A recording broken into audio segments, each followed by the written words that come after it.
Hey everybody, it's Eric from Sensory Dad, and a lot of hot topics right now are how can I get my kid to wear a face mask? Some kids are chewing on them, the rubbing on the face, the ear problem with the elastic bands that are related to them. Even if you get a cool design of a face mask, it's very challenging to get a sensory kid to wear the masks. So my wife came up with this idea, and we wanted to shoot this video because one of our subscribers asked if we had a pattern to it, or we could, try to, show her how we made it. So we figured, why not shoot a video? So I'm obviously not a seamstress. It's my wife that came up with the design and the concept, and she put it together. So we're going to go ahead and show you guys exactly how we did that. Now what we do is we have 5 of these for each child. And that's just so that we can wash them every day, after school. And they have enough that when we inevitably lose something, which is about every day, we have some backups. Now, as you can see, here is the actual concept. It's more of like a drape, almost like a curtain that goes over. So there's very little touching of the face. Now, my son that has sensory issues is going to be 8 here in November. He's never been one to really wear sunglasses a lot. But this is not bothering him really. He kind of took to it like a fish to water. We had a trip out to Utah, which we posted a video of hiking through the Narrows and out in Zion. Long story short, Utah was pretty locked down at the time when we went out, and the flights, the only way we could get there was to take 2 to 3 connections out and back. So we had layovers, we had to deal with airport security and all that kind of jazz. And they're not playing games in airports, guys. They will simply say, why don't you go home? So we had to, ensure the kids would wear the mask and be compliant. And even on the long flights where the TVs aren't working or the internet's not working, we just needed calm. And this really worked out for us. So what she did was we got the dollar store sunglasses here, and we simply popped the lenses out so that there's nothing obstructing their view and it doesn't get scratched or anything. So it's just basically a mechanism to hold this. So she has her fabric with a little backing, and I think there's something in the middle she'll talk about later. The elastic strap just connects here, and then you can see that it's tight enough that it can go onto the actual arm of the glasses here and hold on. So it's not really touching the body there. And then one thing that a lot of parents worry about, and I've seen some memes up on Facebook and talk about the Facebook groups where my kid came home with the wrong mask. They must have been swapping masks at school. So she had it was a great idea. I don't know how she came up with this concept, but this can come down and rest on them. So I guess they're giving 10-minute breaks to our kids in school to get the mask off and be socially distanced while they're doing it, and just basically be able to breathe, without the obstruction of the masks. Now, this allows this mask to rest on the back of the neck, but it doesn't really pull. But here's the design, and it's pretty simplistic. So it's got a little nose section here, but here's the back of it. And she took the time to draw out a little pattern here for you guys with measurements and everything. And I will upload this to Sensory Dad as a PDF, just so you guys can take a look at it. Am I good for distance here? So she has the what is it called, a seam allowance, and I don't know what this stuff is, but she's going to explain it a little better to you guys. Her name is Jen, and we're going to welcome her to Sensory Dad because she hasn't been a real, movie star yet. Thanks, guys. Hi, I'm Jen. I'm Leo's mom. And so I wanted to take the time to show you how this goes together, because if you're not somebody that sews every day, I've taken this apart, put it together, measured it, made changes and stuff. So I'd rather walk you through the process so that way as you're making it, it's a smoother thing. Now I will tell you, I did do a lot of the prep stuff ahead of time. So this is going to be a lot faster than if I was doing it from start to finish without you. I went ahead and I used my pattern that I made a picture for you for. I did take this is actually my original pattern, just this piece of blue construction paper for my design. but I did cut those out ahead of time. As the paper shows here, you do need 3. You need the decorative outer layer, you need a middle lining, which is an interfacing, and then you need whatever backing you want. Now I will point out that that lining should be a sew-in interfacing. It should not be a fusible, any kind of webbing. That once you put your iron to it is going to melt it. It's going to get stuck to your material. It is not going to lay nice. It's going to bunch all up on you. So I went ahead and I cut those out. As you can see that this long edge here is what I placed along the fold of my material. That way when I opened it up, you ended up with a 2-sided, the whole face curtain shape. Now when you put these together, you do have to place them together in a certain fashion because we're going to sew them. All of our seams are going to be on the outside at that point in time. So when you look at the pattern, I put the dotted lines actually to where you need to actually stitch around the whole outside of it. You do leave this section open here because you will need to flip it to put all of those seams along the inside. And I did use a 1/4 inch seam allowance when I sewed all around this. So other things I have here ahead of time, I did make the strap that goes around the back of the neck. It's about a 4.5 inch wide piece of material. The length of it's going to depend on how long you actually want it to rest around your child's neck. This particular one is my kindergartner's.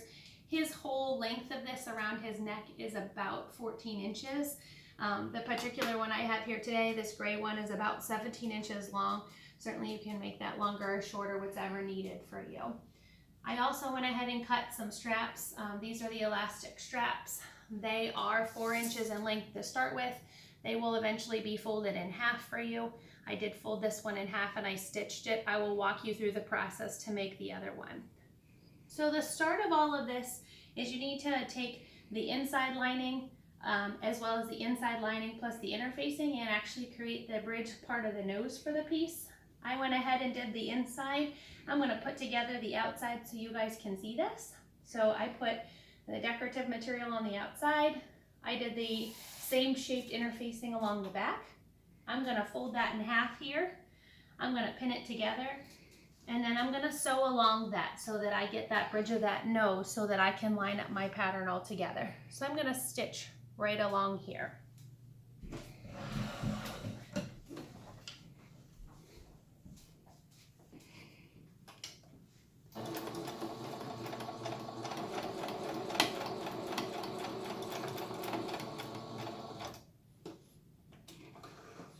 So you can see I just stitched along that top edge.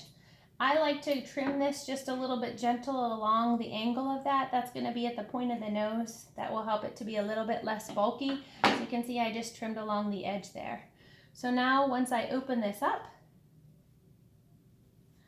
you can see that we now have the part of the nose that comes up along the edge. I like to iron that open. It makes it a little bit nicer when I pin it.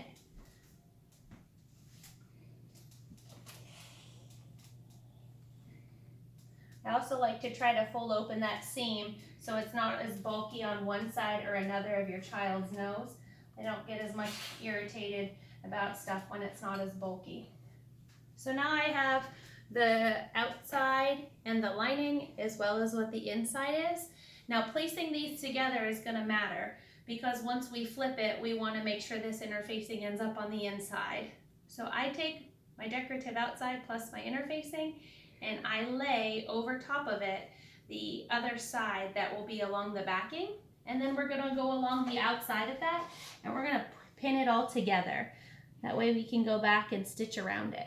Now, it depends on what you're more comfortable with. If you want to point that in or point that out, it doesn't really matter. Just whatever is easier for you to do your sewing. So I'm going to pin up here along the nose. I'm going to pin along the area where I am not going to stitch together just so it holds it in place for us.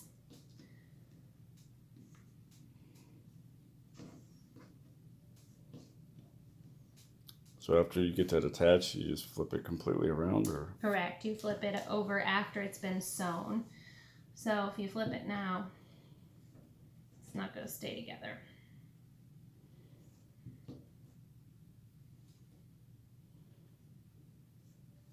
Now, before I pin down any further, I just pin this for keeping it in position for now. I like to take this strap, and I end up folding it up together along the inside, because when we flip this, we need this strap to be along the outside. So if you bunch your strap up in the middle and then lay your lining over top of it, essentially what you're going to get then is that strap will be on the outside when you're done. The amount that you leave out is really going to depend on how long of a strap you want. So remember, if you cut it right at 14 inches, you're going to want to move that back, because you're going to lose that length that's going to be cut off, because that's going to be on the other side of your seam there. So again, I'm just going to go along and finish pinning along here. I will tell you, the best placement that I have found for this strap is just above where this angle is. So that way when I flip it over, it's right along the side and it's not pulling funny along the back.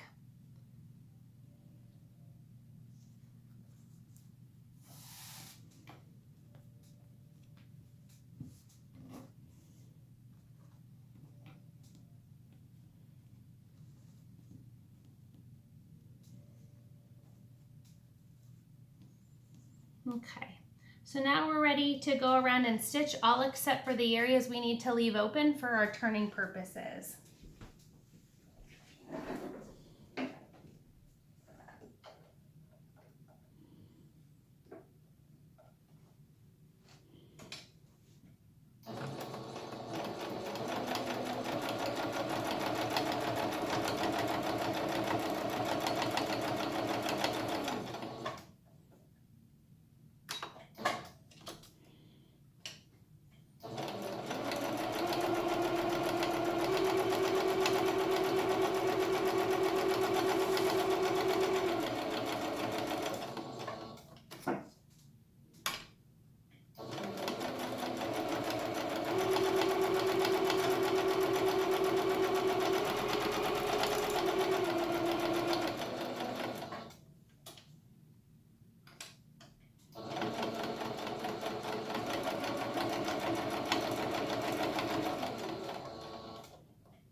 Okay, now I'm going to go back, but I'm only going to start my stitching process about here where that little angle is at. That way I go up over the bridge of the nose, come over to the other angle, then we'll start the turning process. I do like to go give it a little bit of reinforcement so as I turn that we don't pull in that. So a lot of times I'll start going forward. I'll go back over that stitching just to reinforce it.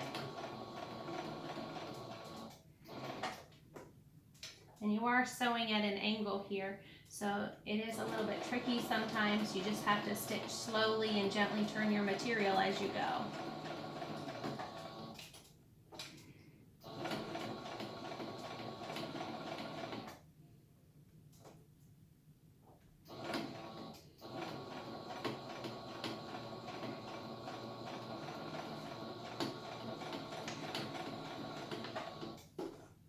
Okay. So now I'm going to pull out all my pins, and I like to trim that little bit of excess that's there for the neck strap. That way that bulk is not on the inside once you turn it. There's no reason to have that extra spacing, especially because it's not relevant to the function of the thing anyway. So I just like to trim it off.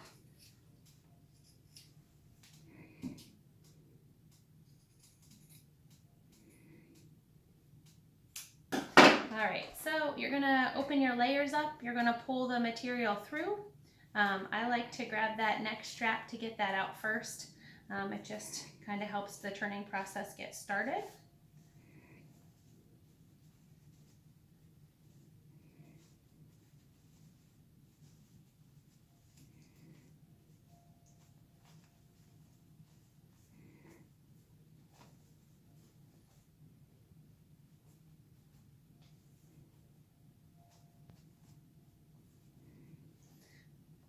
Sometimes the point doesn't come out real easily. If you want to take a pencil and stick it down in, you can get that point to come out there. And then I go back and then I iron it so it lays nicely, so that this lining where our nose pieces were now put together, they actually line up for you and they sit nice.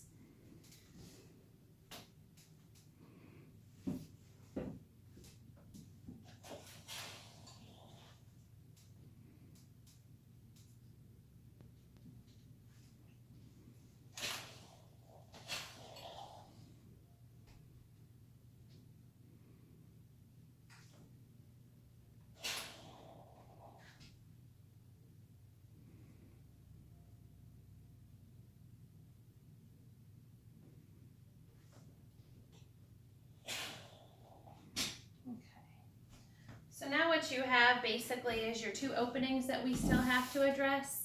The points on these sides here, the whole intention was to help you so you can tuck that down in. It stays a little bit better. You can go back and then turn down about what you would do for that 1/4 inch seam allowance. Now it's flat along that side.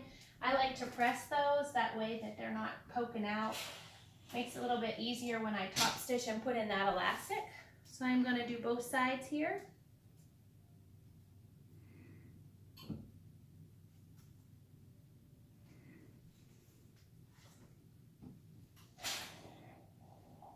And then I like to trim any strings that might be hanging out. All right, so at this point in the game, we now need to make the straps that go up around the sides of the sunglasses or whatever you're having to hold up if you have regular glasses. So I have found what works best for us is if I take a 4-inch strip and then I fold those directly in half, they line up directly. And then I like to stitch back and forth to give us that little pocket. It grips along the ear a little bit better. It doesn't slide as much. The depth at which you sew this is going to depend on how wide your glasses are. If you're somebody that has those super thick glasses, clearly you're not going to sew it as close as what I do. So the majority of the kids' sunglasses that I have found, if I do just over a 1/4 inch seam allowance, stitch that back and forth, now I go forward and backwards probably 3 or 4 times to make sure that that's reinforced, because that's going to be pulled on, tugged on. You're going to be taking it off the sunglasses, pushing it back on. And worst case scenario, if it does break, you can put it back under your sewing machine and sew that back together again. So I'm going to sit down and do the other one here.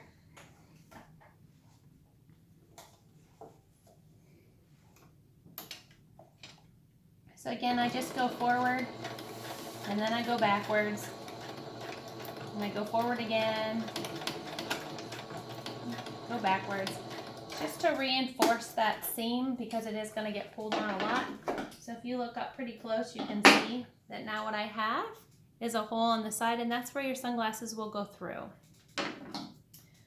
So when I place these in, all they do is they go down just inside that opening that you have there.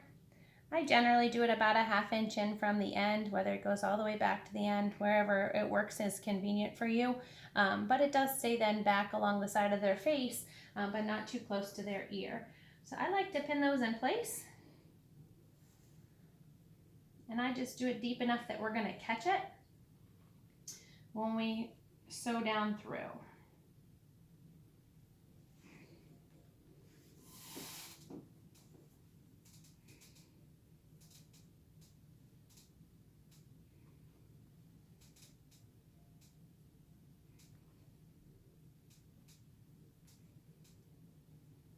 Now you may have to go slow because now you're going through several layers, including elastic. So sometimes going too fast, the machine doesn't like to pierce all of that. But I just sew right along the outside. Basically, I top stitch. If you were overly concerned about the color matching, certainly you could change your thread, but I've left mine white for this whole time. I'm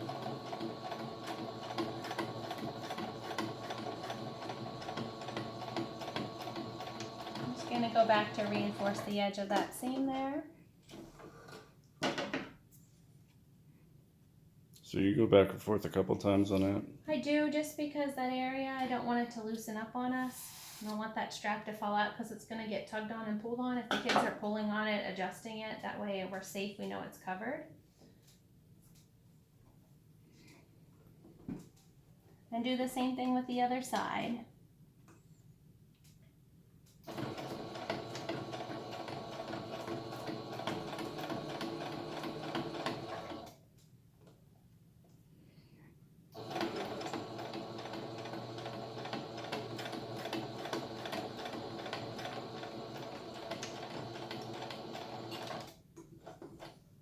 Pull that out, and then you're going to trim any kind of strings you have got left.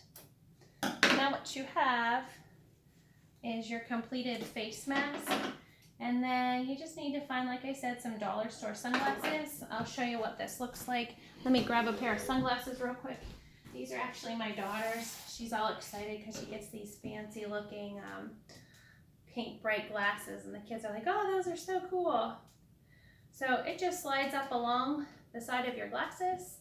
You can, tug it a little bit further back if your child prefers it closer to the face. If they want it a little bit looser, you can slide it a little bit forward. Those glasses do close. You can then put it around the neck to relax, or let me get this slit up here.